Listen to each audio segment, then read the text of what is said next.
The dawn broke uncertain over Storm's End, a dimmed coin behind a skein of cloud, and the sea kept its old arguments with the stones.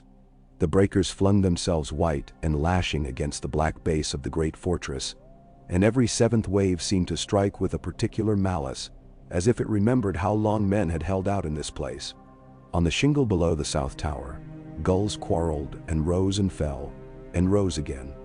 The air smelled of kelp, of wet rope, of horse sweat and green things bruised under 1,000 boots. In the bays and coves, the masts of a dozen ships inked thin lines across the dim horizon, and beyond them, farther than a good eye liked, the slate of the narrow sea was unreading. Davos Seaworth listened to it as a man listens to an old friend, wary and grateful both. He moved his fingers over the leather thong at his neck, the little bag that held his finger bones, and found the edges by habit, a ritual as steady as any septon's prayer. The camp behind him was only just stirring, fires a spark, men coughing and cursing softly as they shook dew from their cloaks. Farther inland, the other camp glittered even at this hour. Green pennons, gold antlers, the painted silk of Tyrell pavilions swelling gently with every trickle of breeze. Songs would begin there soon enough. Sweet and brazen, and too many voices at once. The Stormlands and the Reach did nothing softly. He turned at the sound of spurs on gravel and went to one knee, because some habits were iron-forged. Stannis Baratheon rode down from the slope with 3 knights at his back, and Maester Pylus' gray sleeve, visible for a moment behind them like a cloud that had mistaken itself for a man. Stannis' destrier snorted, tossing its head as if offended by the morning, as if the horse too thought some insult had been offered to the propriety of the hour. The king himself, Davos had learned to use the word without a hitch in his voice, regarded the sea like a disappointed debtor. "We go," Stannis said, without preface. His voice was stone on stone. He sent word. He would have you break fast in his tent, Davos said. "Bread and fruit," he said, "and a token from Highgarden besides. He has a poet for every mood and a wine for every later regret." "And now?" "Then he has none for this morning," Stannis said, and swung down from his horse as if taking a hill by storm. He wore plain steel, dark with oil. Even the crown on his brow seemed hammered rather than cast. A circlet of stag's antlers sharpened until they were dangerous to wear.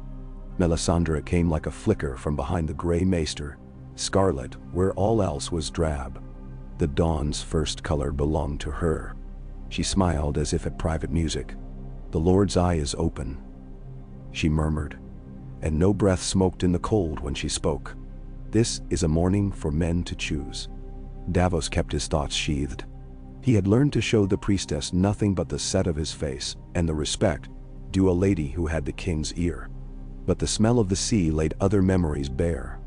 The screaming of gulls blown north after the typhoon off Lys. The lantern he had held shuddered against pursuit. The little boat riding low with onions and salt fish when Storm's End had been hollow with hunger.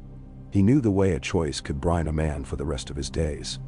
They climbed the slope together, painters in silence crossing a canvas already crowded with banners.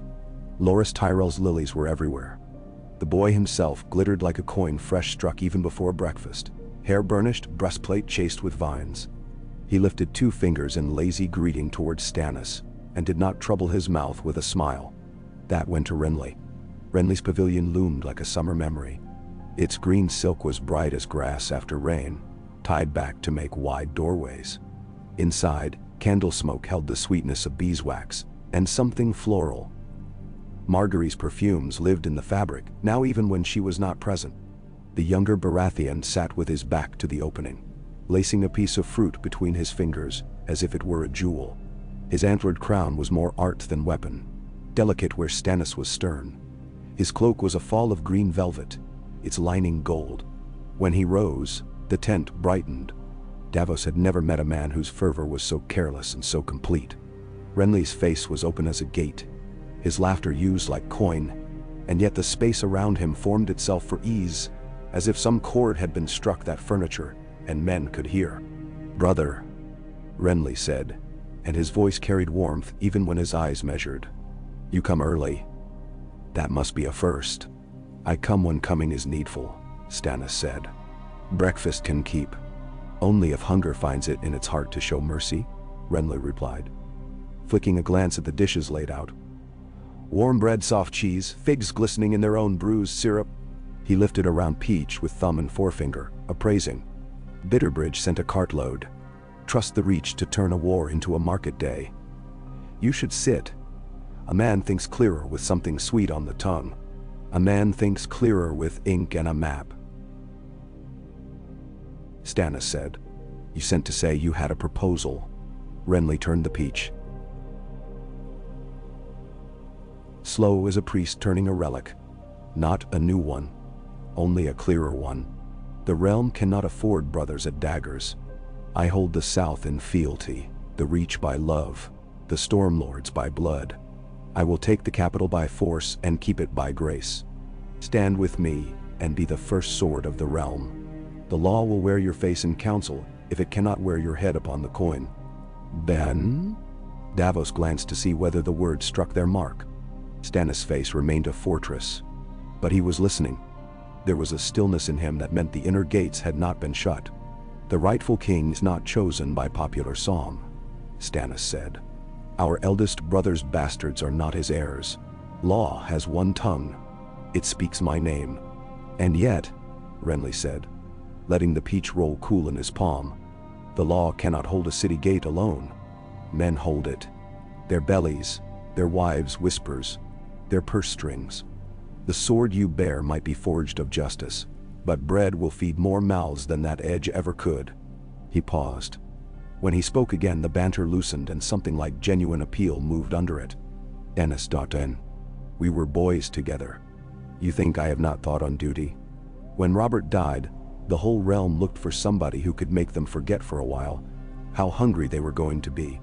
They looked to me because I am easy on the eye and easier in the ear. But if we win this city, if we win the realm, I cannot give it a spine. You can. Help me win it, and I will help you rule it. Call it what you like. Hand Protector, Lord Justiciar. But take it. Take the part you were born to take, and leave me the mumming. The banners will follow the king they like. The laws will follow you. Then Marwa.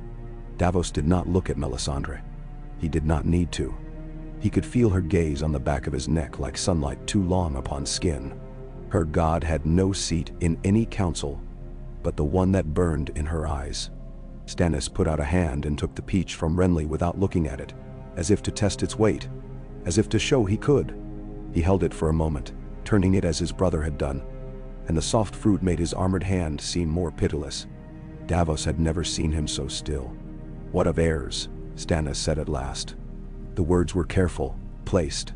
If you seat yourself and barren years come, the realm will crack when you die.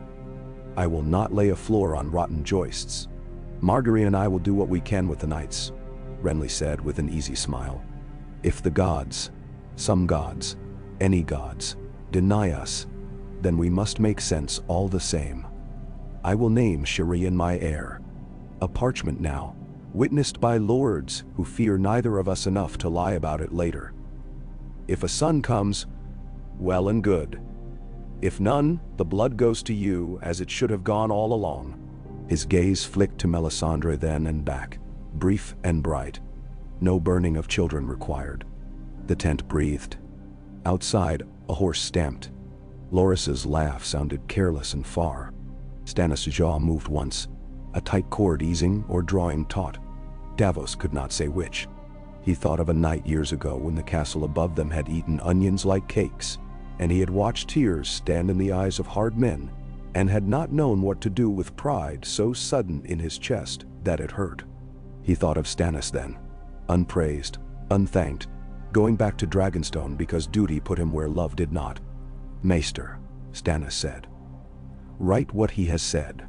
If the Tyrells and Stormlords will set their seals as witnesses, and if Renly affixes his hand, he looked at Renly over the peach. Then I will stand with him for the taking of the city. The peach wobbled in his gauntlet. He had not bitten it. Renly's mouth opened, then closed. It was the only time that morning when his grace deserted him. Then it returned in a rush, and he laughed. delighted in a way that made him look much younger than he was. "Seven save us all," he said roughly, and for once there was no chord in his voice. He took Stannis' hand and gripped it hard enough that their crowns almost knocked. "Send for the scribes, Loras. Wake the lordlings. Somebody find me a pen before the gods change their minds." "None." Melisandre's expression did not alter. She stood like a flame held in a jar, flawless, transfixed. Davos waited for protest and heard none. He wondered if that was what frightened him most. The tent became a trap for humidity and voices. Lords flowed in with faces bright with surprise, with dread, with the quick mathematics of new loyalties. Mathis Rowan bowed with a smile that did not touch his eyes. Bryce Caron nodded as a man nods to weather. He has no power to change. Even old Tarly came, his cold look weighing Renly as if the king were a brace of partridge. When the parchment lay upon the table and the highborn began to set their peculiar signatures down like stains, Renly and Stannis stood together and watched the realm change shape. Catelyn Stark entered with the cautious assurance of one who had remembered too late that a borrowed room may contain unanticipated company. She wore travel dust and a steel spirit. Her eyes flicked across the pavilion, held a heartbeat on Melisandre, then went to Renly and Stannis in a long measuring glance. She lowered her hood. "My lords."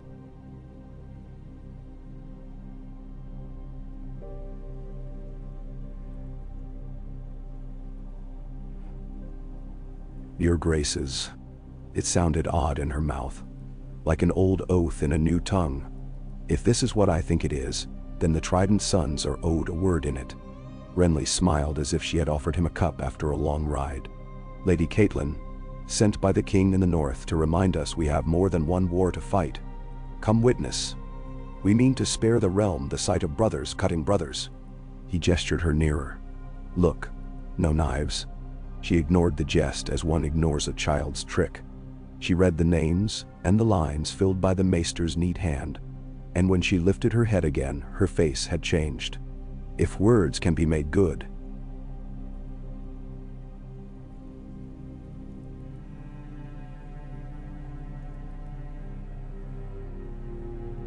She said, "The Riverlands will be relieved to be spared another army. But I have lived too long to pour trust like wine. Ladies and lords, remember that parchments are kinder than men. Keep you." "We will," Renly said. "We must." He flicked a look at Stannis. And if there was a boy's plea in it, there was also a king's nerve. Stannis held a silence. He watched the ink dry as if watching for treachery in the way it spidered out from the letters. At last he put a finger to the lower edge of the parchment and pulled it closer. "The capital," he said, and the tenor in the tent altered at once. "The boy bastard holds it with his mother and a half-dozen sellsword hearts. Their grandfather moves with men enough to make a fight of it if he returns in time. If we are to take the city before he does, we move on the Blackwater within a fortnight." "Davos." "No, my liege." Davos stepped forward and felt the old landless habit of keeping his hands where the highborn could see them. "You will sound our ships. We will need every hull that can float." "Dragonstone's fleet is ready," Davos said. "Saladhor Saan will be persuaded to forget his arithmetic if he thinks there is gold in the counting house after. He will want proof that the counting house still stands. Then we will leave him his proof," Renly said lightly. "I have no desire to sack the city that must house me. It is a bad precedent to start one's reign with one's palace on fire." He turned to Loras. "Send word along the rose-strewn road. We march within the week. Have the cooks box up their pride. We eat what our horses can bear from here to the walls." Loras's mouth tightened. Pride did not pack well, but he bowed and went. When the lords had scattered to their errands, the tent felt briefly emptied and very large, as a hall feels after a feast, when the great trenchers are only wood and the rushes already stale. Stannis stood as he stood on the spine of a ship in a sudden squall. Every sense extended. Davos thought he could feel his king seeking, testing the air like a hound, for the faintest scent of betrayal. Perhaps he found none. Or perhaps the scent was in him. "You hate this," Renly said, not unkindly. "I hate waste," Stannis answered. "I hate folly. If the realm can be spared a second war, I will stomach this and more. He looked toward the Scarlet Woman and then away, as a man looks toward the sun. Leave me with my advisors, he told his brother. If we are to share a campaign, we must set our tables side by side, and our scouts in the same thickets. Renly hesitated, then crossed the space between them, and put a hand on Stannis' shoulder, as if trying on a gesture he had seen on other men, and had never found use for. Do not make me regret this, he said softly. Stannis did not turn. See, you do not make me regret it, he said. When Renly had gone, Melisandre stepped forward with the small step of a dancer who has been called to the center.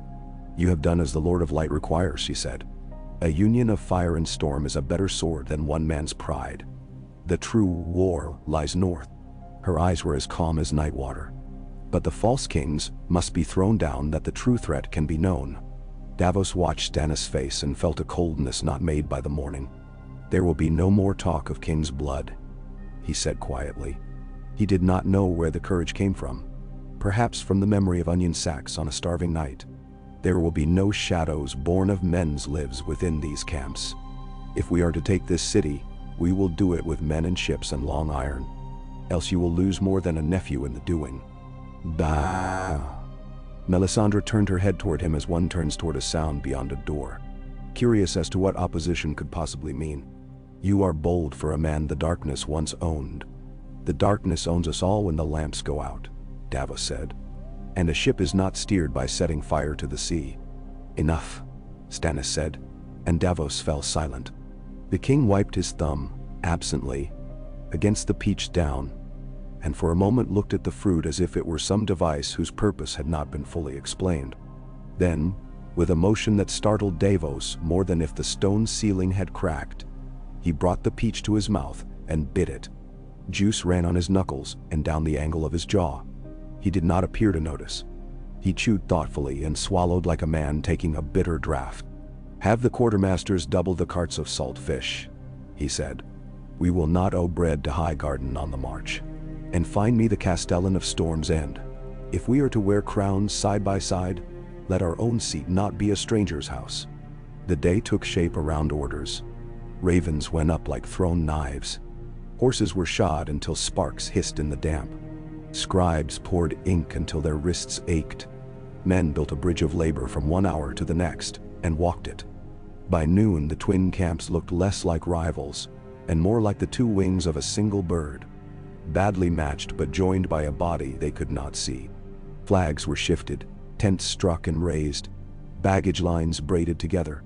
The Tyrell kitchens bore it with brittle grace, and made up for the indignity by sending up sticky pastries that tasted like summer sins. The Stormlord's cooks pretended not to accept them, and pocketed two apiece. Catelyn moved through all of it with the uncanny ability to hear all the loudest whispers. She saw men who had worn Renly's green yesterday set a blue ribbon on their arms because it made them feel better to think of the sea and of older loyalties. She saw a man from Tarth show a man from Old Town how to bind up a pack, so that the weight rode sweet.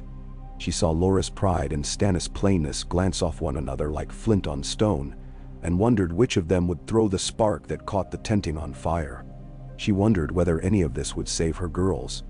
At dusk Davos climbed the east rampart and found the wind colder. He counted the masts again and was relieved that the count had not changed. He was less reassured when he turned and found Melisandre beside him, her hair a dark river, her face untroubled by the cold. You have given the king good counsel, she said, as if remarking on the weather. Even a candle casts a usable light. I am no candle, he said. Only a man too old to be called boy, and too poor to pretend he is lord. You are what the Lord has made you, she said, and what you choose with it. In the north, the dead do not stay where the living put them. In the east, I saw cities that were bones with lamps hung on them. The night does not love your seven-faced tree god. It does not love your storm god. It loves itself. If the king wins this city and heeds me after, there is hope for the realm. Davos looked out toward the long black ribbon of the King's Road, and thought of his sons. Hope is a cheap word when you do not name its price, he said. In the end, she said, it is always blood. When he made no answer, she sighed as a woman sighs over a child's folly and withdrew without sound.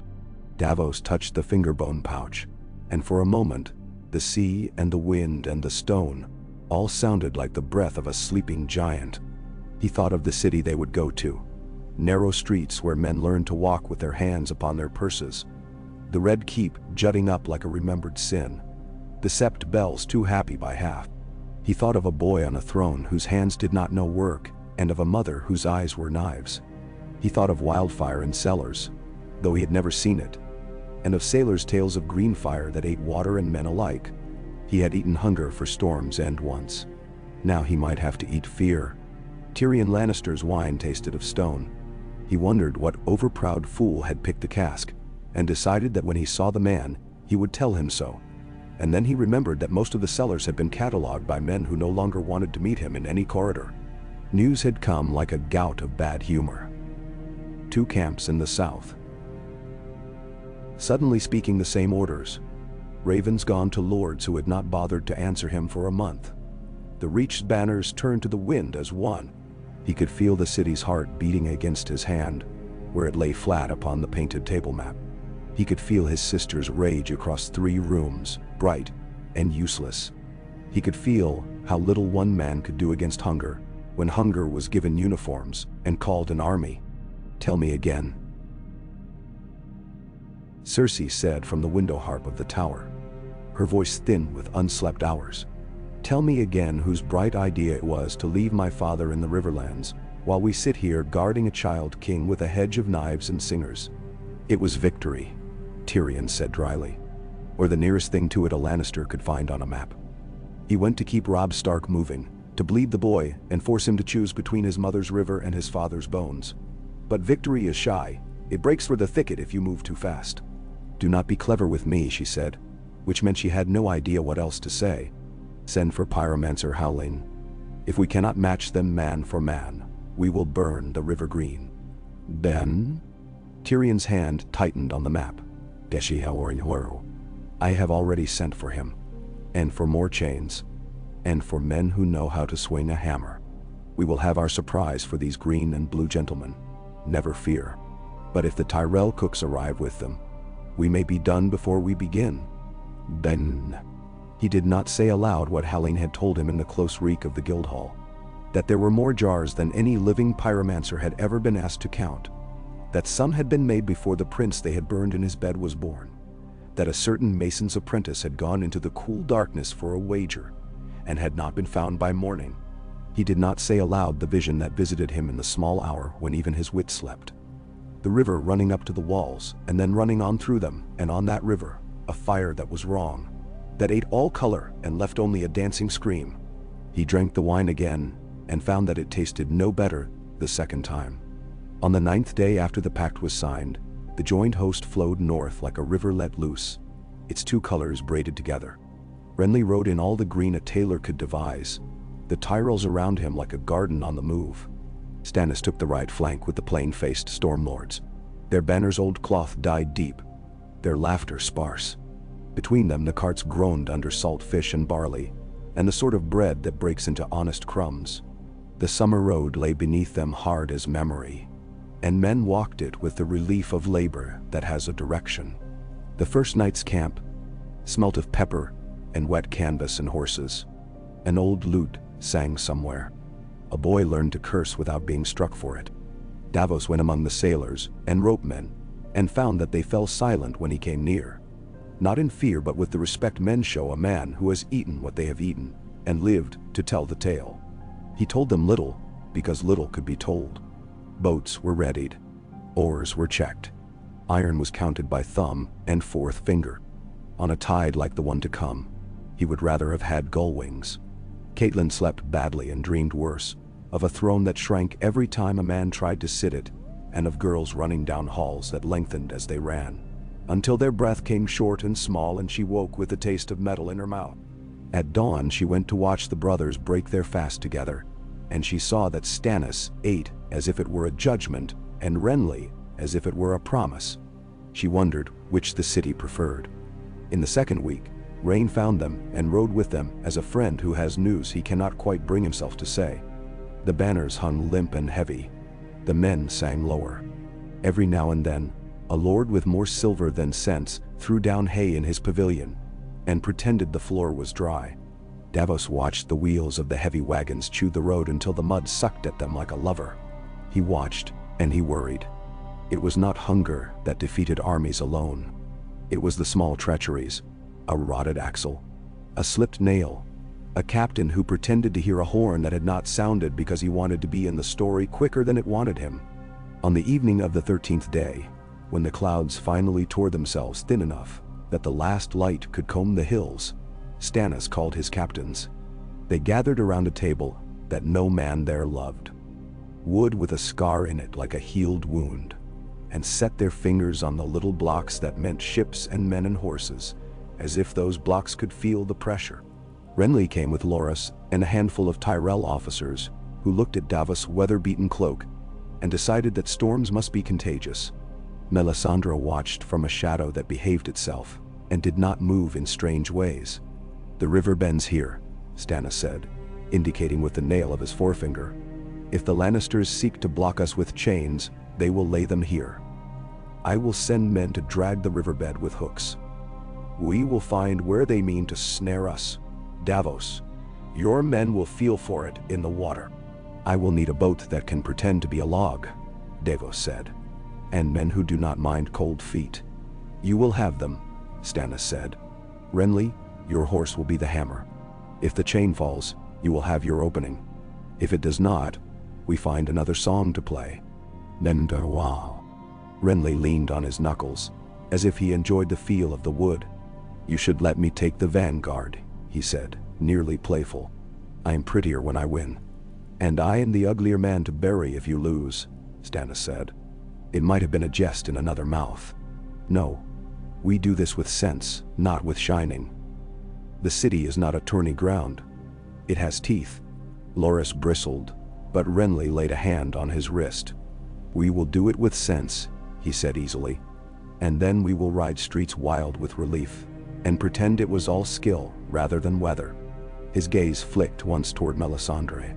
"And no shadows will fight for us. If we cannot take a city of men with men, we do not deserve the city." Melisandre's smile might have been approval.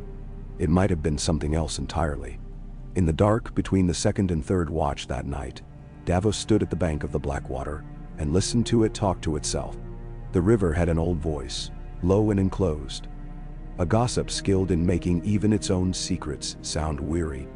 Men who had never seen a sea said a river was the same, only less. But the Blackwater ran like a rope through the city, and you could hang a realm on a rope if you were foolish or desperate enough. Boats slid close and low. He gave soft orders and softer curses. When the hooks came up, slick with green and brown, they brought leaves and a bent nail, and once a knot of something that might have been hair if hair could shape itself into a snarl. No chain rose, not yet. He was not foolish enough to be relieved. A lantern hood lifted once up on the bank behind him, and Davos turned so quickly, his hip caught the edge of a thwart. The pain was honest. He was grateful for it. Catelyn stood with the light at waist height, its glow painting her face with a patience that had been earned one hard hour at a time. "You'll shake the river if you stare at it so fierce," she said. "It shakes me harder," Davos said, and then wondered that he had answered her at all. "I am only a smuggler. I do not love a line of rope that can haul up a man's death. I am only a mother," she said. "I do not love a city that can swallow daughters." She stepped nearer and lowered the lantern so that the light would not make a target of them both.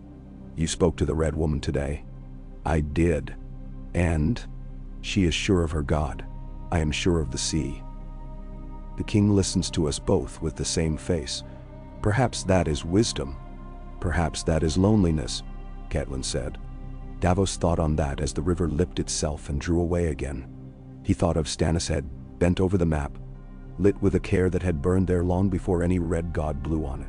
He thought of Renly's bright face and how the brightness thinned when the tent emptied and the summer music had to sing to itself. He thought of a boy king's small hand gripping a lion's armrest until the knuckles were white, and a mother's mouth making hard lines around him as if her lips could wall a city. He thought of chains on a river that had not yet been hauled up to show themselves. Dawn met them with a sky, the color of iron. The city stood ahead of them like a thought that would not grow kinder with consideration. For all its towers and walls, it looked exhausted to Davos. Brick tired of being brick, stone tired of weight. The wind came off the water tasting of salt and ashes both. Men grew quiet when they could see the walls they meant to take. Even Renly reined his horse in and said nothing for a long while. Stannis breathed out once, through his nose, as if relieved to have come at last to a thing he could strike. "We make camp beyond the mud gate," he said. "Archers forward, but no wasting arrows on bravado. Ships hold off the mouth until we have sounded the depth. No man drinks a cup he did not see poured." Nandarwash. It began then. The business that would turn his brother's compromise into a test of iron. Wagons unwound. Stakes went into the earth with the dull report of labor. Men looked up at the walls and then back down, as if refusing to make an enemy of something so big too soon. Davos walked among the sailors and thought that the river pulsed a fraction faster, as if it had learned they were there and had an opinion about it. He put his hand to a rope and felt that old sense he had known in far harbors. The moment when a boat is not yet untied, but has ceased to be truly moored. On the third day, a raven came down like a stone and sat panting on a spar with a parchment tied to it. The seal was Lannister red, stamped with a lion's face that had tasted wax before it was properly cooled. Tyrion's hand was quick and sharp and rude. "Bring your ships," it said in words that fainted and danced and showed teeth between kindnesses. "Bring your oars, your pride, your sense of what fire can do to water." There was a corner note. No scribe would have allowed a lord to add, "Wear old clothes. You will not like how you smell after." Davos read it and tasted the inside of his mouth. "He has something ready," he said to Stannis. "Something that thinks highly of itself. Most men do in this city," Stannis said. "We will teach it humility." Renly took the vellum and read it as if it were the next line in a play he had known since childhood. "He is clever," he said. "He will make a mess of the streets if we let him. Better to make him spend his tricks in the river." He handed the letter to Loras and watched the young knight's mouth curl. "What's this?" Renly asked softly. "Jealousy? Or only the stink of lions?" "Both," Loras said. That night, Catelyn Stark stood in the open air between the two camps and listened for songs, and found none. She thought of her son on some wind-lashed bank far from her, of the way his mouth had looked when he said king in the north and meant it. She thought of Sansa, maybe alive, maybe learning to make her fear into a virtue, because she had learned too young that a face must sometimes be worn like armor. She thought of Arya as a small dark streak on a winter road. She thought of the city like a hand and the river like a blade it held. She wished herself a piece of folded paper in a raven's claw, light and swift and useful. An hour before the first pale line of light would think to show itself above the sea, Davos climbed into a low boat and touched the talisman at his throat. He did not pray. He measured. He listened. He let the river push and pulled against it. He found where the current snagged on something man-made and marked it in his mind, as a fisherman marks where he has once hauled up more than he meant to. He took the long hook and slid it down a ghost line his hands had learned. When the iron caught, he did not haul, not yet. He only leaned, and by the way the hook protested, by the singing of the rope, by the way the river tried to lie to him and could not, he knew. He set his feet and nodded to the two men flanking him. "Up," he said, and they heaved, and the river gave up a secret an inch at a time, grumbling. There was a sound like a cough dragged out too long, and then a length of black chain slick with riverbed came humping up over the whale. It was heavier than it needed to be and uglier, as if made by men who had wanted it to hurt the eyes. Water ran from it in green tears. Davos stared at it with the satisfaction of a man who finally corners the rat that has been nibbling his grain. "So you are here," he said almost kindly. He looked up toward the unseen city and imagined a small man with clever hands grinning in a tower. "All right then," he added, and the words went to the men in the boat and to the river and to the gods and to the chain alike. "Let's see who teaches who." "Okay." Davos came to the shore wet-kneed and laughing like a man who has found proof that his dread is not only a story, and that made his laughter the grimmer. He had the chain wrapped in his mind the way an old salt wraps a knot around 3 fingers and never forgets the turn that holds it. The men hauled the length they had raised onto a low cart with tarred ropes and 3 curses to a coil, and when he strode up the slope, he could feel its weight in his shoulders as if he carried it still. Stannis stood in a little half-circle of men who had forgotten sleep. The candles on the rough plank table had a stubborn flame. Their fat made a smell like meat. Renly was there also, boots muddy to the ankle, cloak thrown back though the air was chill. He ran his forefinger down a column of figures a scribe had put down and made a face as if the numbers had played him false. "It is there," Davos said simply, dropping a hand upon the table as though to set the proof down between them. "Big as a dragon's ribs and worse-tempered. They mean to keep it asleep and throw it up when they have us crow-busy in the mouth." Renly's brows lifted. "How deep?" "Deep enough to scuff our keels if we are fat and careless," Davos said. "Not so deep a hungry man cannot find it with an iron tooth. The winches will sit in the river towers. They will want to work it smooth, not jam it with silt. If they raise it with a full tide behind us and a press of hulls in the throat, the river will take our ships the way a maw takes a pie." "Minotaur, what would you do if you were a Lannister with a trick set?" Renly asked, at once merry and intent, as if the game itself were a sweet. "Wait," Davos said, "and make the enemy impatient. I would salt the water with something the color of hope. An easy opening? A lazy current? And when they were 2 lengths past the teeth and thinking of glory, I would throw the chain and loose whatever fire I could find to make men look up instead of down." He looked from one brother to the other. "The hand in the city that wrote your jest." He did not bother to name Tyrion Lannister. "Will have ordered fire ships. He will have jars in the bilges and brave fools with torches and old clothes." "Gun?" Stannis' mouth tightened, not in surprise, but in the relief that follows when a man hears the tune. His bones had already begun to hum. "What counters?" "Sand," Davos said at once. "Great casks of it. Barrels and sacks. Give every deckhand a shovel and a prayer. Sand will smother what water cannot. Line our decks with soaked hides and wet wool, so the first kiss of fire finds a sour bride. Keep the main fleet back on the first set of the tide. Send in a mouthful of old hulks to stir the river and wake their chain before we give it bellies to bite. If we can make them spend their green fire on tinder instead of heartwood, the wind may be our friend when we send in the oarsmen proper." "Bemterawadin." Renly glanced toward Loras, who had come up silent as a shadow stitched in green silk. "The sand we can lift from the shore," Renly said. "We will look like bakers, but there are worse scents on a river. Hides I can ask Tarly to wring from his quartermasters. He will pretend I have asked him for his right hand and then give me both." He smiled a quick bright smile and was suddenly a commander again, no longer a man at play.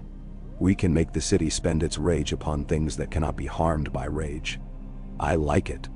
Stannis nodded once. "And the chain." Davos laid his palm, scarred and long-fingered, upon the smear of blue the maester had painted to show the river's mouth. "I will put low boats under it with men who can work an iron saw in their sleep. There are always such men in a fleet. They are the ones whose hands still taste of the trade that paid for their first rope. If the chain is wrought tight and new, we will not cut it before dawn is tired. But we can wound what holds it. The winch towers at the river gate will have their axles bedded deep. A chain in water is a different beast than a chain upon a floor. When it rises under a strain, it was not meant to bear. It moans and complains, and finds the one weak tooth you never thought to check. If the men in the tower are in a hurry, if they are frightened, if the city shakes in its legs," he shrugged one shoulder. "Iron has humors like a man. We can bring it to the fever." Renly tilted the empty wine cup on the table, amused to find it balanced upon its rim. "And if we cannot, then we keep to the plan," Stannis said. He turned to a captain with reins still in his beard. "Rossen, .com. Sand on every deck. Hides. Soaked. A score of small boats, fitted with greased saws and grapnels. The hulks Davos speaks of. Load them with rotten planks, straw, anything that looks like a ship's worth of pride. Light nothing. Let the wind be clean. When the light comes, we send the dead ones first, and we watch what the river gives back." He looked to Renly. "Your horse presses the mud gate, and the fish market together. If the chain holds, we will have to break men with our hands. If it fails, we let the river be a road. And the parley? Catelyn's voice carried from just within the flap as the canvas stirred, and she came to the table like a reason remembered. She did not remove her gloves, though the tent was warm with bodies. If you will spend lives, at least make them hear the terms that might have spared them. Stannis' eyes went to her and away again, as if he had looked into a mirror that showed him bones. Their terms would be our death, he said. The boy in silk sits a stolen chair. And yet, Renly said mildly, it costs little to send a voice to a wall. He looked from Stannis to Catelyn and back. Who? Not a lord, Stannis said. They will only hear a challenge from a high name. They must be given truth by a man who has worn hunger in this place and lived. Then? Onions then, Renly said, the corner of his mouth curling. Davos. Will you tell them what we will not do if they open their gates? Davos inclined his head. Your graces. He looked again at the blue smear. I will take a skiff under their teeth. If their hand is the clever one I think, he will want to see my eyes. Tyrion Lannister had slept in a chair, and woke with his back complaining like an old man. The window let in light that had found the dust of the city and turned it soft. He pushed himself up with both hands and hissed, then laughed at the hiss for being such a small thing next to the armies outside his walls. The chain team had worked the night through. Even up here in his borrowed tower, he had felt the faint tremor through the stone like a cat's purr. Hallyne the pyromancer had gone to his jars, with the happiness of a priest led into a tomb after a long siege with only one candle. Bronn had spent half the night teaching stupid men to do simple things with complicated courage. Podrick had fallen asleep on the rushes and woken with lines pressed across his face like a child's map. Hand, Bronn had said nearer dawn, holding up a short bow to eye it. You want the boy king up on the walls. I want a boy who thinks he is a king to do something besides point, Tyrion had said. But no, I will give him a wall and a trumpet and a retinue and a very safe view of what blood looks like. He may discover his appetite fails him, and his mother will think it proof of noble nature. If I thought he could do any good by standing in harm's way, I would consider it, and then I would remember that if the gilded little horror dies, the realm becomes a colliery full of burning coal, and I am the only man they will send in to shovel. Ow. Honest, I like you best when you think you will die, Bronn had said. You get funny then. Now as Tyrion rubbed his eyes with thumb and forefinger, and felt the grit of a city's sleeplessness, a horn sounded from the river.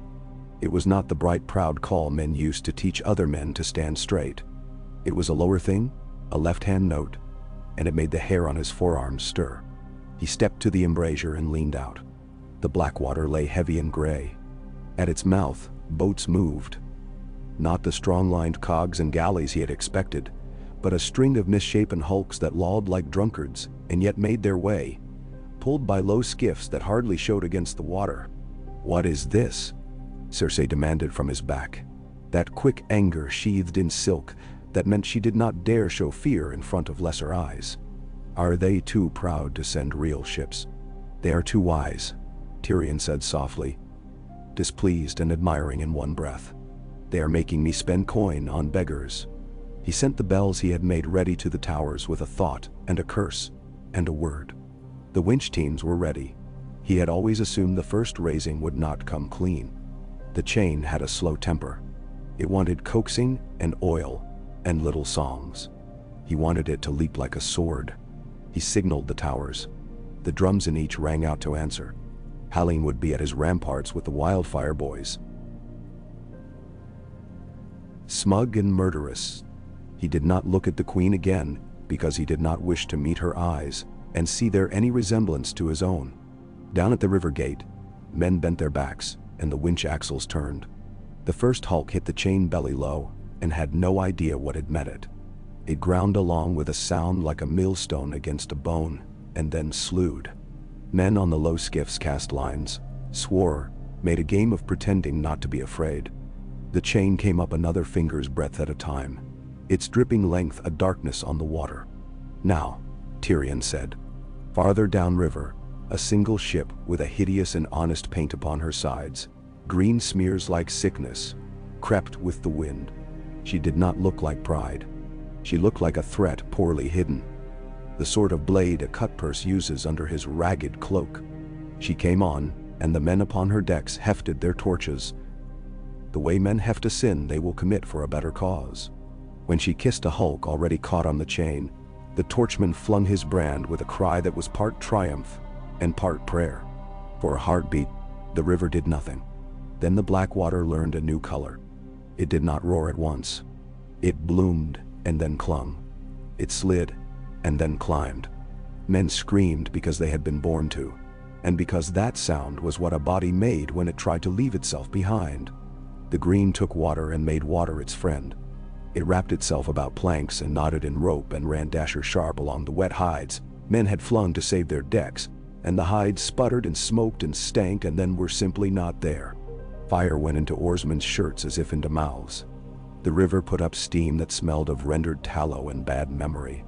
For a moment, the day was not a day but a green smoked dream. Sweet, Halling murmured on Tyrion's right, his hands clasped as if he watched a singer's last note linger in the hall. Not yet, Tyrion said grimly. Even as the shameful satisfaction rose in his chest, he watched the wind and felt it sting his face from the sea. Salt on his tongue. It made him think of a man with an oar and a mouth set like a scar, Seaworth. That was the name. And he had the mad idea that the river itself listened to such men. He raised his hand. Hold the chain. Hold. End. Do not pull taut for pride. Hold. Dot. Bender. The men in the towers could not hear him, and if they could many would not have obeyed. Steel and sweat prevailed. The chain came up another foot. The green fire leapt like a happy dog to meet it. Ships beyond the first ring of hulks drew back, even the brave and the foolish. But some were committed, because currents do not consult men's courage before they take their choice. Out where the river still breathed, and had not yet been taught to burn, Davos Little saw boats took their lines taut and bit at iron. He felt the river's pull in his feet as a craftsman feels the pull of a lathe when a cut begins to true. His men worked without drama, their mouths shut, their breaths a common labor. Grease through rainbows where the lanterns touched the water. Someone retched softly and kept sawing. When the chain jerked hard under their bellies, 3 men went through the soundless motion of prayer without ceasing their work. Easy, Davos said, the word going along the wet length of men as quick as thought. Let it take its bite. Don't fight what you cannot win. Coax it. Ah. A pin came free somewhere within stone. He could not see and gave a noise like a laugh turned bitter. The chain shifted, complaining, and in the tower, a foreman swore and struck a willing man on the back to make him strain harder. The river ran. A hulk ground. A jar went up by accident under another man's foot, and took his lower half with it in a gout of green. The wind took a new breath. Davos smelled kelp, and the sour sweet of charred leather, and a thing like the inside of a goose. He had his hand on the little bag at his throat, without knowing he had put it there. On the mudgate, Renly watched the sky stain, and did not smile. It had always been too easy for him to smile. Loras's destrier sidled and tossed its head, unhappy with the scent. Even the Tyrell banners drooped as if the green rising off the water were a bad tune they could not sway to. We have to press, Loras said between his teeth. We do, Renly murmured, and put 2 fingers to his lips, and gave the signal designed to sound like bravado to the men behind him, and prudence to the men ahead. The Stormlords on Stannis' right were already moving like a weather's second thought. Slow at first and then, when the angle showed itself, decisive. Grooms Yank marched Siga towers, whose wicker skins had been soaked 3 days and 3 nights. Ropes sang and men swore agreeable oaths. Archers went up and down their bowstrings and did not try to be clever with jokes. They shot for men who showed themselves. The city shot back, and the air learned a different music. It was not the sort of song Renly liked, but he had wanted a crown, and he had promised a realm he would not shy from what crowns cost. On the King's Gate, Tyrion took the steps 2 at a time and came out into a world of smoke that tasted like copper coins and fear. Joffrey stood in his golden antlers, with his jaw set, pleased as a boy who has decided to be brave, because their eyes. The Kingsguard flanked him, polished and useless. Sandor Clegane stood a little way off where he could look at the river without having to look too long. Even from behind, Tyrion could see the stiffness in the big man's neck and the little twitch in his fingers that meant he was clenching and unclenching an empty fist. "Your Grace," Tyrion said, and nodded to the boy as one nods to a dangerous dog with too pretty a collar. "If you would please the men, let them see your face and not your back. But when I say so, you will go inside. There is no honor in a king caught by a stray quarrel." Joffrey lifted his chin. "I will stand as long as you do." "I will sit as long as I must," Tyrion said cheerfully, and turned from him before the boy could think of a retort that would waste time. He leaned close to Bronn. "If the hound breaks, let him break where we want. Give him an exit that looks like a fight." "I thought you liked him," Bronn said. "I like living," Tyrion said. "And I like using men as they are, not as pretty stories have it. Put the antler men under the walls where the first rush will meet them. They love this city. Let them prove it." "Nendri." Bronn grunted and moved, shouting none of the orders in his own voice. He made others shout them and stood to watch as if the result would be a dice throw. He meant to claim afterward. The chain shivered and sang. Somewhere out on the water the saw bit and bit. Men at the winches felt the change as a reeve feels the change in a plow when it meets a stone hidden in earth. Halling peered into the green and clapped his hands at the patterns it made, little flowers opening and folding, and did not notice that some of those flowers were blooming nearer than he had thought possible. A jar broke on a parapet, with a fat wet crack, and a small green thought licked along the stone. A boy went down on it with a blanket and suffocated it with his own breath, because no one had told him blankets seldom served on a wall of lime. He smothered it nevertheless, and came up with eyebrows scorched away, and a grin that had lost a tooth. Davos saws caught, stuck, slipped free. He could feel the iron through the teeth as if his own jaw would crack with it. When at last one pin shrieked loose and flashed up from the water like a fish, the men in his boat would have cheered if they could afford breath to waste. As it was, the sound they made was a long release through their teeth that turned to a cough, and then to laughter that could not quite be stopped. Far up and away, the chain gave its first true complaint. It had all a smith's patience, but even patience ends. "Again," Davos said. "We are only just at the skin." He shifted his weight against the tug of the river. He did not look toward the hulks and the green because he was an old hand and knew that looking at another man's drowning never taught you how not to drown. "Keep your hands. Keep your teeth." A gust came from the sea, new and full. Men on the walls blessed it because it pressed the worst of the green back upon the river's first tangle. Men in the boats blessed it because it took the smoke from their mouths. Tyrion felt it and narrowed his eyes at the sky as if he suspected treachery in the very weather. "Somebody has been praying," he said. "Or else, not praying." At the mudgate, Renly put his heels to his horse and trotted just far enough forward that men could see him and think he meant to do something foolish. Then he did not. He raised a hand and his line of pikemen came up in order, their points steady as a thicket. Arrows rattled upon their helms like a sudden rain. Men went down with such quiet that the ground seemed to absorb them. Loras took 3 knights and loped along the line to where a section of wicker had begun to smolder under a throne pot. He dismounted without drama and flung a cloak upon the heat and stamped. When a quarrel glanced from his pauldron, he turned as if annoyed by a fly. He did not look up to see whether Renly had noticed him be brave. He did not need to. Catelyn watched with the fixed face of a woman watching a child learn to swim in a river with a bad history. Her hands stayed at her sides. She had delivered the parley herself to spare Davos the sight of the Queen's maid smile. The terms had been reasonable, as war counts reason. The boy to be sent to Old Town to be taught how to be less dangerous. Cersei given safe conduct to Casterly Rock with all her children.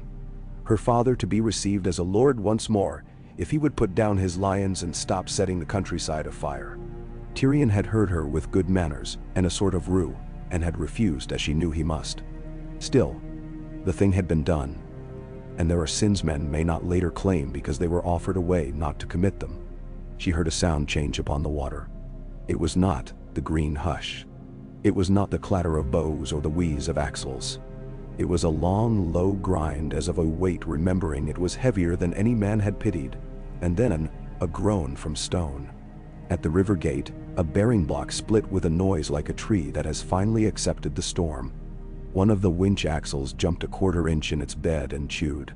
Men shouted. The chain, taut as pride, slacked a finger's width, and then bit again. The second tower, on the city side, took the load and leaned into it like a wrestler surprised into respect. The foreman there felt the change in his teeth and bellowed for sand to throw down where the axle met the whirl. The boy who brought it tripped, went down, and came up spitting and laughing with sand in his hair. He flung it as if his own small life could weigh down the Lord of Iron. He need not have. The other tower coughed, choked, and the chain shuddered out another inch as if a throat had opened to scream and thought better of it. Davos nearest saw broke its blade, and the man wielding it swore, and did not stop smiling. Blade, he cried, and a second came, slick with pig grease. To their left, a hulk that had burned down to its ribs eased away from the worst of the green, and banged its carcass along the chain, like a drunk who cannot find the door. That gave Davos half a heartbeat. His men used it like misers who have secretly longed to be generous. Tyrion felt the change in the chain through the stone and did not like it. He lifted a flag and brought down another.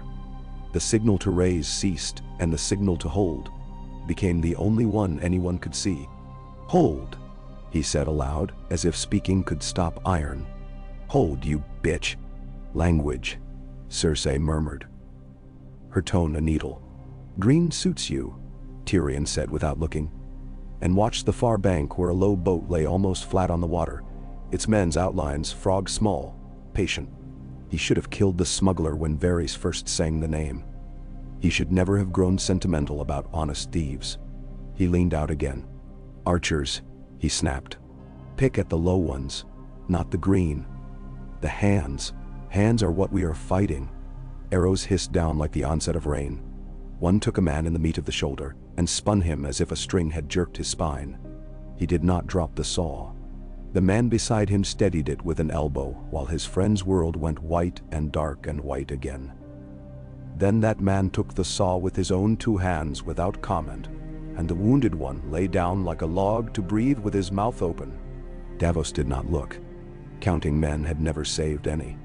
A thunder passed through the tower's works like a thing from a child's tale, and the foreman there sat back with his eyes too round, because he knew before his mind could make words that the axis had cracked. Stop, he bawled uselessly. Stop. Stop. And 3 men on the handles leaned the other way, and 2 went down under the weight like sacks of grain on a bad day. The chain, senseless and determined, lifted its head one last insistent finger and then let it drop. The iron sang, long, glad, mad. And the slack ran loose along the river like a ditch given its flood. Ships beyond the burning line heaved. 2 smashed together like friends who have turned too quickly and ruined each other's noses. A low cheer broke from throats on the water, and Davos found he was making it too, though he had never been a man to waste breath thus. Now, he said. And the boats that were not yet on fire sprang their oars. Now. Stannis did not cheer. He had learned too early that the gods do not love men who congratulate themselves in hearing. He put his horse forward 3 steps until he could see along the line of his archers, and the angle of the siege towers, and the tilt of the city's wall. Press, he said. The word went down his battalions like a pushed coin turning into a roll. They bent to the ladder work with an appetite that had nothing to do with pleasure. Hands bled. Wood cracked. A man at top of one ladder cried out and fell backward, and the men under him ducked or did not, and were crushed and cried out as if a god had paid attention and laughed. But the ladder went up again.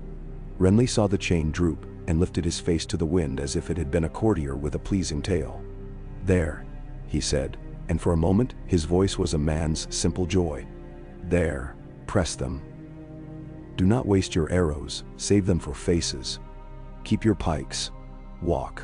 We will not run like boys into a hall with no candles. Loras glanced at him quickly and let out a breath he had not meant to hold.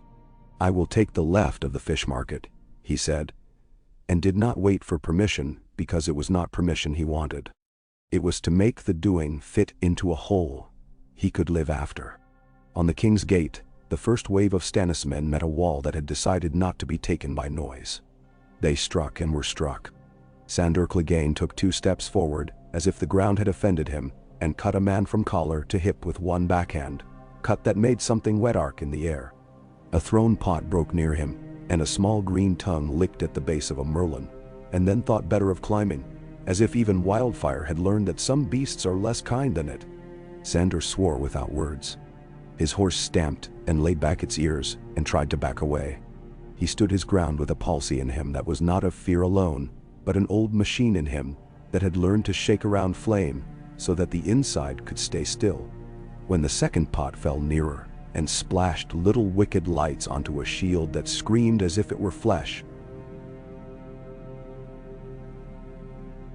Sandor drew a breath in that was almost a sob and let it out in a snarl. Fire, he said to no one and to the world. Fuck, you're a fire. Tyrion saw him and made a mark in his mind the way a clerk marks an entry in the ledger when a debtor has come and gone 3 times in a day. If he flees, let him flee where I want, he said again, almost to himself. He took up his axe, the ugly thing that fit his hand and made it larger. Bronn. When the chain goes slack, the river will be a mouth again. They will come in. When they do, we give way at the mud gate and hit them on the side as they try to climb their own victory. I thought we were going to hold, Bronn said, amused at the word. We are going to do what keeps our heads upon our necks, Tyrion said, and clapped the sellsword on the pauldron. Hard enough to hurt his own palm. You take the antler men. I will take the men who think too much. He whistled low for Podrick, who came at once like a boy who has been called by a teacher he wants to impress and fears. Stay behind me unless I fall. If I fall, run. I do not require heroics from boys. Yes, my lord, Pod said, and his voice did not crack, though he had thought it might. Ships came on.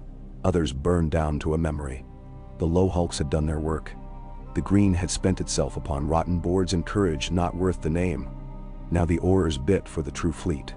Davos took the black Bethas tiller and felt the old girl shiver under him like a mare that has been held too long from the race. Light wind, he said. Gods be thanked for some kindness. He glanced over his shoulder at the other masts. Salad Horsan's banner showed a flash of color. Davos could never decide if he loved or despised the man. Perhaps both. The black Betha's oar banks took a rhythm, the one he had beaten into them, double quick with a catch. They could hold it until a man's arms shook, and then the shake itself would make the next stroke sure. He drove them toward the chain, drooping like an old snake's back. The chain snagged them, but not enough to hold. Iron scraped keel. Men cursed, cheered, laughed because they were not dead yet, sneered at their own terror. They were through. Now, Davos said harshly, now you earn your bread. He threw the tiller over, and the Betha came around like a cat that has seen the shape behind a door and wants to lean and not pounce. They went upriver with oars sawing, past fires dying into cruel beacons that marked the worst places. Ahead, the mouth of the mud gate showed like a broken tooth with a little spit of land beside it, where men were trying to make sense of ladders on bad ground. On that spit, Stannis stood. He had a sword in hand. It was not the one that burned in a priestess' eyes, but the one a man of his house had earned by being good at not dying. When men tried to make him, he was not a figure to make songs about. Not here. He was a man with a harsh jaw, whose eyes were set for seeing what he had to see. Every so often he pointed, and a knot of men moved as if the order had already lived in their legs before he spoke. Your Grace, a captain panted. The left. I saw it, Stannis said. Go. Push it. If it bends, send me the names of the men who made it bend. I will remember them when the counting is done. He did not turn his head at the sudden roaring from the river. He did not need to look to know that more ships had found their way past the chain. He felt the shift in the city through the ground. It was like being a boy again, his ear to the floorboards, listening for his father's step when he had done wrong and knew it. Renly's men made a lane to the fish market.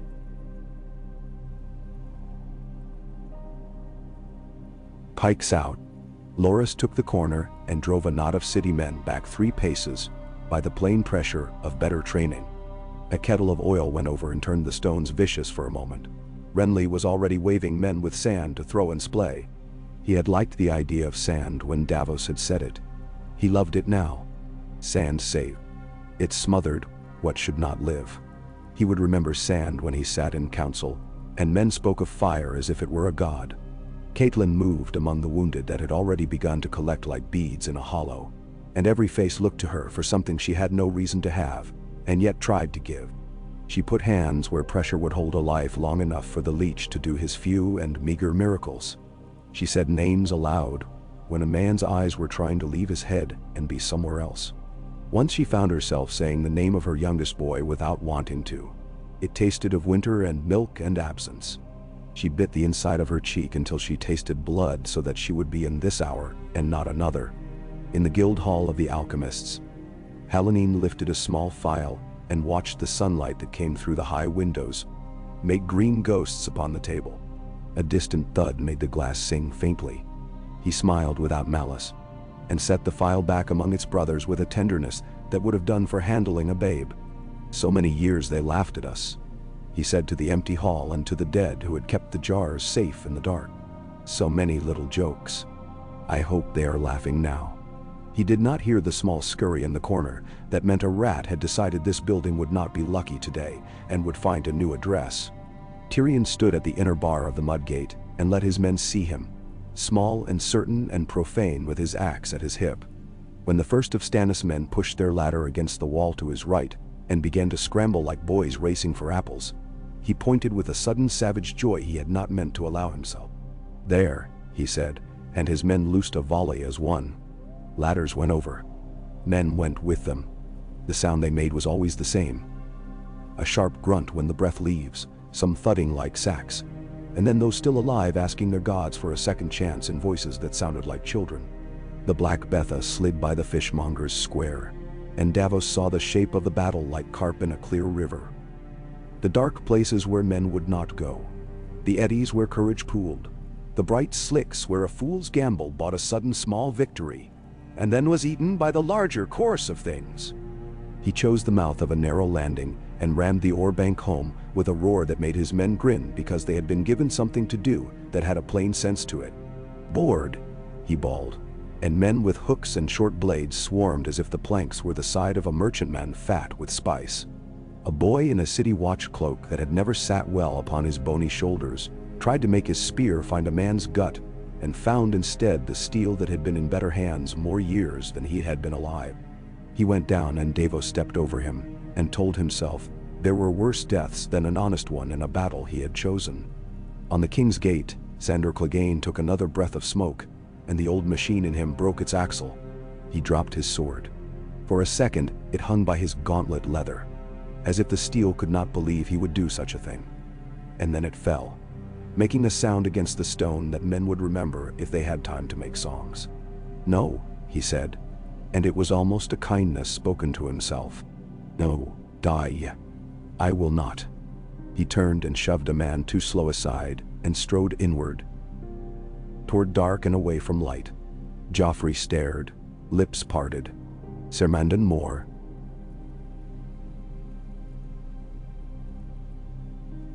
Ser Mandon Moore set a hand to step after, and then did not because he had not been told to, and because his instinct when not told to do a thing was to do nothing with perfect correctness. Tyrion saw the hound flee and did not curse him aloud. He did not have the breath for cursing and saving both. He stepped up onto a chest to make himself taller and swung his axe down as a man's leather cap showed itself at the rim. The blade bit. Tyrion's arms shook with the surprise of it. The man let go and slid. "With me," Tyrion called, and his voice surprised him too. It sounded like a different man's. "With me, you bastards. They think we are rats. Show them we are bad ones." He led the sally not grandly, but present. and his presence did a thing to the men around him that even he had never quite believed possible. Bronn laughed like a man gambling and winning small and often. The Antler men cried out for their city in a way that made it seem the city could be a mother. Podrick tripped over a corpse, righted himself, and kept pace because the short man kept pace and had not given him leave to do otherwise. Wildfire guttered at the river's choke and guttered out of pride. The wind kept pressing its ugly breath away from land. Boats came through. Men found corners under walls to make small worlds of knives and knees and elbows. A man shrieked because someone had taken his ear. Someone else asked for his mother in a voice very polite. The siege towers came to kissing distance of the crenels and stopped there, and would not be bullied further because the ground sulked and slipped. The men inside beat their shields and sang and waited for an inch and then stole it when it could be had. Renly wiped something from his cheek with the back of his gauntlet and was faintly annoyed to find that it was not mud. He looked at it as if it had been a joke told in poor taste and flicked it away. He caught Laura's eye for a heartbeat across a gap where men were trying to be brave and gave the smallest nod a man could give and be seen. It said, "We are not yet dead." It said, "Do not waste yourself for the story of it." Loras dipped his chin in answer and cut a man in a half-cloak across the wrist, so cleanly the hand hung on by a strip of skin. The man stared at it, puzzled, and then began to cry in a child's astonished way. On the spit by the mud gate, Stannis saw a ladder hold when he had expected it to slip. He saw a young knight, with a face like a window-open step, onto the lip of the wall, and keep his feet under him and his sword up, while two men tried to persuade him he did not belong on their stones. The knight moved like a man walking uphill. He would not move back. "Name?" Stannis demanded of no one in particular. "Sir Harbert Follard, your grace," someone gasped, and Stannis made a mark in the quiet book he kept, where he put men he would remember. "Keep him alive if the gods will not take him," Stannis said. "He looks like a man who would hold a keep on less meat than most." Davos Boots found city stone and hated it. He was a seaman, and stone ashore had always felt to him like something that had decided to stop too soon in its life. But he went where the fight was and found that the defenders were no longer the bright fresh things they had told themselves they were. They were men who had already used the best of their luck on the river and were left with what a man has when luck has finished with him: his hands and his habits and his opinions of pain. Davos liked such fighting better than the sword poets sang of. It was honest. He put a short blade where a throat showed under a bearded jaw and thought for a moment of the man's mother, and then stopped himself, because there was no room for two mothers in a man's head during a battle. Tyrion's axe grew heavy. His arms felt hollow and hot. He had a sudden taste in his mouth like an old onion, and thought of a narrow boat riding low in dark water, and a bag of finger bones worn to smoothness by worry. He wondered, absurdly, whether Davos Seaworth had eaten today. He swung the axe again and was grateful that it still rose when he told it to. Catelyn bound a man's leg and found herself binding her own heart to certain things as well. To the way Stannis gave orders that had weight and no cruelty. To the way Renly let his face be seen by ordinary men when those men needed faces that looked as if the day would end. To the knowledge, sharp and unkind, that if the city fell there would be plunderers whose wants were too large to be contained by parchment. She went to the king's table before the assault had begun and asked aloud, and to both men at once, as if asking the wind to blow east and west, that no common house be unroofed for sport, that no girl be taken and passed like bad bread, that the septs be kept as places where men could go when they had seen too much. Stannis said yes, because he had always said yes to what justice required. Renly said yes because mercy never cost him as much as it cost other men. She hoped those yeses would live in their captains. She hoped and kept bandaging. By mid-afternoon, the green on the river was mostly smoke and a bad memory. The chain lay with a proud slouch that told a tale any smith could read. It had done what was asked of it, and had been over-asked at the end. The winch tower that had coughed had quieted. Men lay dead in ways that would teach apprentices what not to do with weight and pivot. In its shadow, a boy sat with his hands on his knees and stared at the blood on his palms, as if he could not think how it had come there.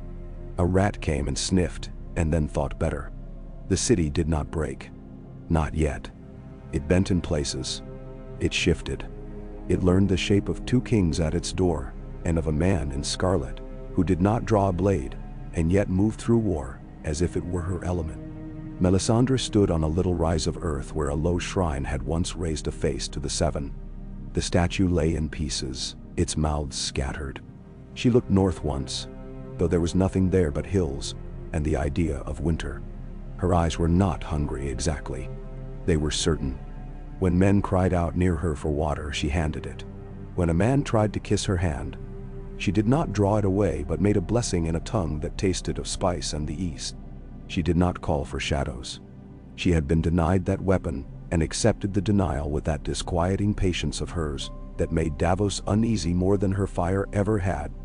As the sun thought about sliding and the shadows learned the new places to go upon the walls, Tyrion took stock and discovered that he was still standing. It was a surprise he did not have time to enjoy.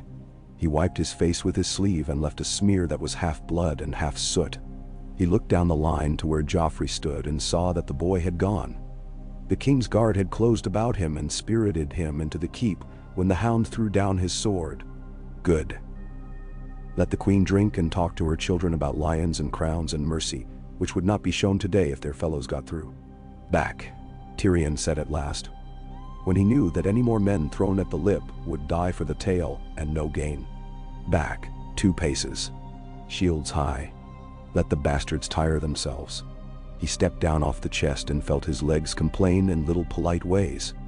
Bronn came to him with a grin like a cut, eyes bright with borrowed life. We bled them, Bronn said. We took a vein, Tyrion allowed.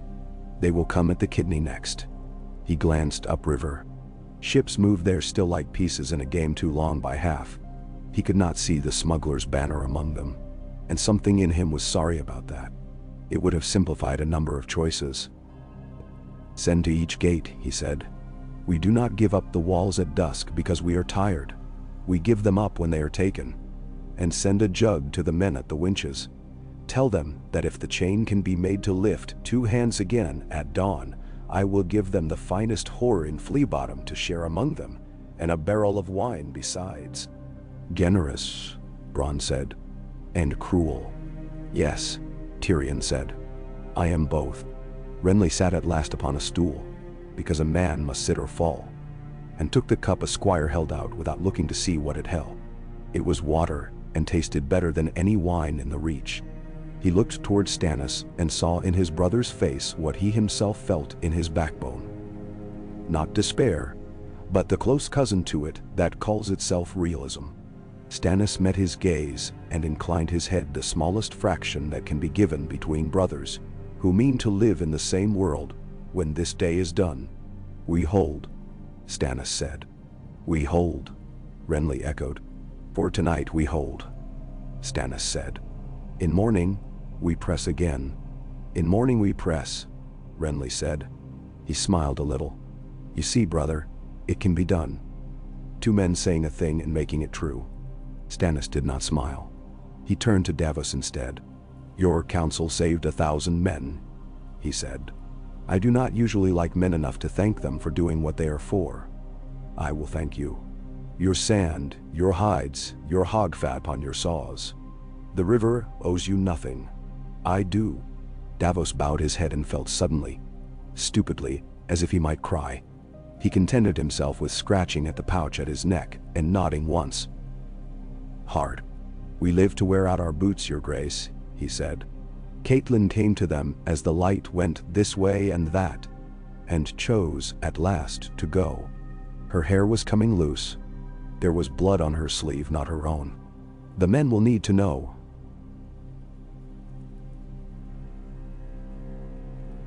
She said, not wasting the time upon courtesies. No pillage, no burning, no breaking what we come to rule. They will know, Renly said at once. They will know, Stannis said at the same moment, and if his voice was colder, it was no less firm. She nodded. If the city opens on the morrow, I will go to the Red Keep and fetch my daughter. She said, her voice a steel bar she had forged herself from fear and will. I have been promised terms for gentles. I expect the promise is kept. Then? You will have my guard, Stannis said. You will have mine, Renly said. She looked at them both, and for a heartbeat, the woman in her who had not given birth to kings but to boys in a stone hall wanted to lay hands upon their faces and say something foolish and kind about bread and quarrels and remembering. Instead she said, I will sleep when I can, and went away to where the groans were. Night came to the city like a truce that had not been signed. Lamps guttered. Somewhere, not far, a man sang in a cracked, quiet voice, and if he sang for courage, he did not insult it with a grand tune. The river settled until it forgot entirely that it had burned. Rats resumed negotiations. In the alchemist's guild hall, the jars stood like so many ugly prayers in a cold chapel, and did not answer Howleen when he murmured to them, as a man murmurs to his mistress, after he has made her show him a trick that scared him. In the Tower of the Hand, Tyrion held a cup he did not drink and thought of men like knots along a rope. Pull one and the rest move in ways you do not expect. In a tent where the perfume of Highgarden had become thin and human, Renly slept at last, and moaned once in a child's voice that nobody heard. Stannis did not sleep. He stood outside his tent and faced north and thought of a wall of ice he had not seen but had been told of. And the thought did not make him kinder. Melisandre looked into a brazier where coals kept their little red lives and saw not pictures but certainties. She saw snow where men thought there should be none, and cold where law made promises that heat would come. She saw a stag that had learned to share a meadow with another stag and thought, good for now. But she also saw shapes that no crown could warm. Davos lay with his hands upon his belly, as if to weigh whether anything worth keeping had been taken from him this day. He counted his sons and their ships, and did not say their names aloud, because names have a power a battle does not always respect. He had given counsel, and it had been taken, and it had saved lives, and there was satisfaction in that which he allowed himself, because a man ought to be honest in reward as in fear. But under it a smaller thing moved, a little black fish that never stopped. The knowledge that tomorrow the city would still be there, and that men eager to make their gods proud have a way of making the ground red when they are thwarted. He thought of Catelyn Stark walking into the Red Keep under 2 kings' banners, and wondered, not for the first time, what kind of world they all meant to build for the children they claimed to fight for when they did not even know how to keep them from shaking in their sleep. At first light, the horns went again, but their sound had learned something in the night. It was not triumph, not grief. It was a workman's call to take up tools. Men rose like men rise to shift a millstone. The chain lay like an old serpent sunning, sullen but no longer cruel. The green stain at the river's mouth had thinned to a memory the tide would take and change by afternoon. On the walls, men set their shields to the merlons and pushed their helms down and looked like a row of stones that had agreed to hold one more weather. In the camps, bread was chewed that could have been better and water swallowed that could have been cleaner and promises remembered that could have been more convenient to forget. They pressed again. Renly had the left that morning and took it with a tactician's eye that had been mocked, because it had always seemed to ride behind his smile. He put the reachman where the stones were clean and the footing sure, the stormlords where the ground went treacherous and required a stubbornness old and dour. He sent runners enough and made them cross thrice so that messages came late and just in time like true rumors. Loras cracked a line at the fish market like a man cracking ice with a heavy stick and listened for the song of the break that would let him wade. Randyll Tarly stood where the arrows fell thickest and did not flinch because that was the sort of man he was, and he would never give his enemies the gift of being surprised by his steadiness. Stannis took the mudgate again and made the ladders a rhythm that men could follow with their bodies until they no longer feared the next inch, because they had learned the drum of it in their bones. Davos held the river mouth and sent in ships at moments that would teach him later whether he had guessed right. Tyrion bled his men where it would pay. Twice he gave ground and took it back like a miser taking back a coin he had thrown into a blind man's bowl. Once he stepped from behind his men and swung his axe at a face he hated for no reason, except that it had climbed his wall. The axe bit, and when he drew it out he wept because sweat had got into his eye and he did not have a hand to spare for wiping. By noon, the King's Gate was a thing of screams and ceremony, and Sandor Clegane was gone into the city like a storm you do not see leave. Only notice when the pressure changes, and you are able to breathe again. Joffrey sulked in the Red Keep and sent a message to the walls that he would forgive men who had run if they returned at once. No one laughed, because no one had the spare air to laugh with. Cersei sat in Maegor's holdfast, with Tommen curled like a kitten, and Sansa Stark near, learning the taste of a queen's false comfort and the virtue of being quiet where knives were. In the last heat of the day, the wall by the fish market gave a soft sound, a sigh rather than a crack, as if the city itself were tired of this and agreed that one small piece of it could rest. Stones shifted in their old beds. A Merlon leaned. Loras went in with 3 men across the top of a fallen ladder and did not die. Behind him, a dozen followed because one man had done it. Renly saw the movement and felt joy strike him like a thrown apple to the chest. He threw his hand up and heard the answering cry run the line like a ripple of wind across wheat. Stannis did not look, but Davos did, and a piece of something tight in him loosened, and he allowed himself one breath that was not work. Tyrion saw it too, and knew that his day had narrowed to the size of an axe head. "Now," he said to Bronn, not bothering to make the word large. "Now we do the ugly thing." He led again, and in the narrow fight upon the ramp, the dwarf from the rock and the sellsword from the steps made a space where the truly brave could live long enough to make their bravery matter. Catelyn went forward with the second wave of men who slipped through that sighing gap, and the air inside the city had a different taste. It was the smell of bread and garbage and chamber pots and women boiling linen. It was life, stubborn and ordinary, assaulted by glory and refusing to be impressed. She saw a woman with a baby pressed to her chest and blood on the baby's blanket, and thought the blood must be the mother's, for the babe slept. She saw a boy in a doorway with a kitchen knife and a face like a fox, ready to strike at the first boot that came too close. When a Stormlord barreled past him without seeing, the boy looked suddenly lost and put the knife down where a rat could find it if it had need of steel. By evening, the city knew it was taken only in pieces. It did not yet admit it aloud. The Red Keep's gates were closed, and the sept bells would not ring because no one had leisure for piety that made a sound. The river ran. Men died. Fire showed itself here and there. Honest yellow fire that could be beaten out with cloaks and curses. The green did not return. The chain lay sullen and old. In the dark that followed, Davos went to the water's edge and watched the black Betha rock against her ropes, as if impatient in her sleep. He put his hand to the rope without thinking. Someone came to stand beside him, and he knew her without looking because the air changed. Heat had a different sense when it came from Melisandre. He did not speak. He did not have the energy for quarreling gods. "You have moved the board," she said, as if they were in a hall with men pretending to be clever with carved kings. "Men think all wars are won in the south. It is not so. But this had to be done." "It is not done," Davos said. "Nothing is," she said softly. "That is why we live." He did not answer. He looked up toward the Red Keep's silhouette against a sky in which a line of cloud had torn itself and mended badly, and thought of a woman with hair like winter wheat and a daughter who had learned too many kinds of silence. He thought that if the kings kept their word in victory, then perhaps there was a use in serving kings. He thought that if they did not, he would have to find a way to make them remember the words they had said into his face. Renly and Stannis sat again together because that had become a habit whose strangeness was wearing off.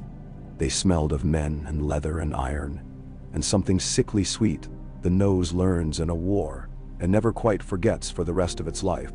Renly lifted a strip of meat to his mouth and chewed without tasting. "If they open at dawn," he said, "you will take the oaths." "We will take them," Stannis said. "You do not give me what is mine by law because you are generous. I do not hand you what is yours by love because I am tired. We do this because the realm needs it." Renly drank water and made a face because he wanted wine and was trying to teach himself not to. "The realm," he said, and his smile was something he had to set upon his mouth like a ring upon a finger that has grown. "Yes, we do it for the realm." He lifted his head. "And for the north. Send for the Stark woman at dawn." If the oaths are taken before midday, I want her daughter under the open sky by evening. I have made promises. I intend to show I mean to keep them. You like being liked, Stannis said without malice. I like men sleeping sweetly, Renly said. They are easier to rule if they think you would have them live. He leaned back and shut his eyes for a heartbeat too long to be rest and too short to be sleep. We will have to send for bread, he added, sudden and practical, as if not to think on the 1,000 things that lay between them and any peace. Not from Highgarden, from Duskendale, from the Rosby stores. Stannis, do not look at me so. The Reach will not starve if it must feed a city for a week, but a city will burn if it thinks you mean to keep it hungry. Stannis grunted. It might have been agreement. He had never been a man to enjoy the market's details, but he had rebuilt Storm's End after the siege and knew that mortar unslaked grew brittle. He looked at his brother and saw a man he did not recognize and a boy he had always known, living in the same face. We will make a council, he said, the words tasting like effort and iron. Not yours, not mine, ours. Renly opened his eyes and, very slowly, nodded once. He said softly. Ours. Above them, the city bristled in silence. The Red Keep had its own sleep. Within, Cersei Lannister drank, and did not grow drunk. She held her small son to her breast, though he was long past the age to be comforted that way, and she whispered to him the names of men she hated, as if names could make a wall better than stone. Sansa Stark stood by the window with her hands clasped, as if in a story, and thought of snow falling on quiet courts. She thought of her mother's hands. She thought of a wolf that had died for love of her. She thought of a boy with hair like old straw who had smiled at her kindly once before he had become a king.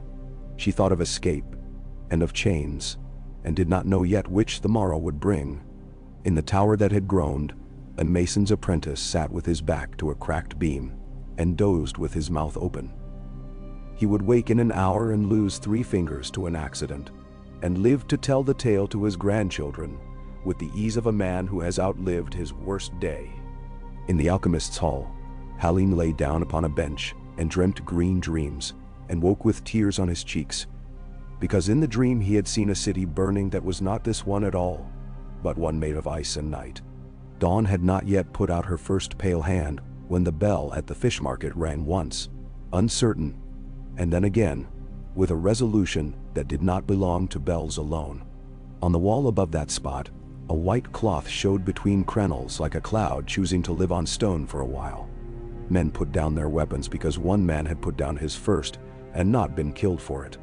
A woman in a narrow house on the Street of Flower put on a pot to boil, because that is what women do when something has happened and there is nothing useful to be done by watching. Davos stood with water climbing his boots and watched the cloth, and did not yet allow himself belief. Stannis stood with his sword in his hand and his face in the morning, and did not yet allow himself relief.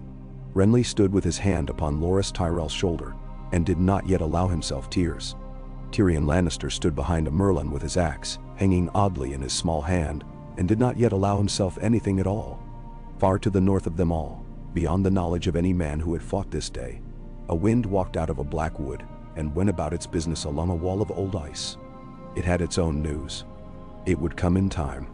For the moment, the city breathed and waited, and on the river, the chain lay broken-backed and sullen, and the green stain faded in the tide, and the first rook of the day dropped out of the sky, and made a scolding sound because men had once again failed to understand that the world belonged to other mouths than theirs.